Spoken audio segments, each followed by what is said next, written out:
విష్ణుమూర్తి 9వ అవతారంగా సుమారు 2500 ఏళ్ల క్రితం నేటి నేపాల్లోని లుంబినీ వనంలో ఒక రాజకుమారుడు జన్మించాడు. ఆయన తండ్రి కపిలవస్తురాజు శుద్ధోదనుడు, తల్లి మాయాదేవి. ఆ బాలుడికి సిద్ధార్థుడు అని నామకరణం చేశారు.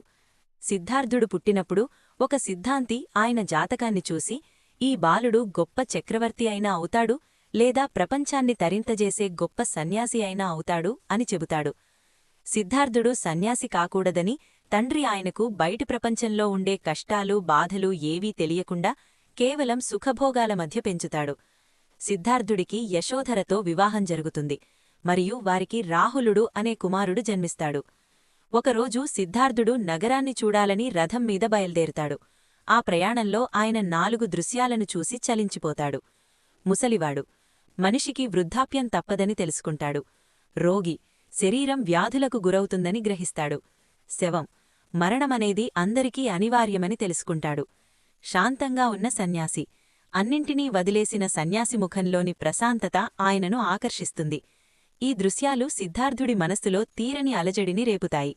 ముసలితనం, వ్యాధి, మరణం లేని శాశ్వత స్థితి ఏది అని అన్వేషిస్తూ తన 29వ ఏట అర్ధరాత్రివేళ భార్యాబిడ్డలను రాజ్యాన్ని వదిలి అడవికి వెళ్ళిపోతాడు. దీనినే చరిత్రలో మహాభినిష్క్రమణం అంటారు.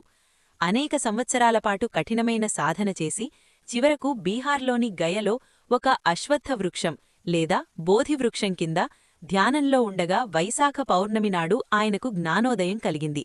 అప్పటినుండి ఆయన బుద్ధుడు అంటే పరమజ్ఞానిగా పిలువబడ్డాడు. బుద్ధుడు తన మొదటి బోధనను వారణాసిలోని సారనాథ్లో 5 శిష్యులకు చేశాడు. ఆయన ప్రధాన బోధనలు ఇవే: 4 ఆర్యసత్యాలు. లోకం దుఃఖమయం, దుఃఖానికి కారణం కోరికలు, కోరికలను జయించడమే దుఃఖ నివారణ, అందుకు అష్టాంగ మార్గమే మార్గం.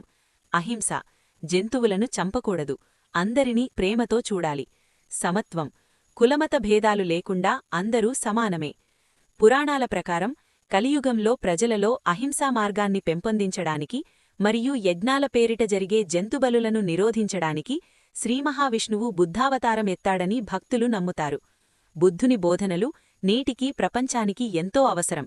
ఆయన చూపిన శాంతి మార్గం మానవాళికి దిక్సూచి.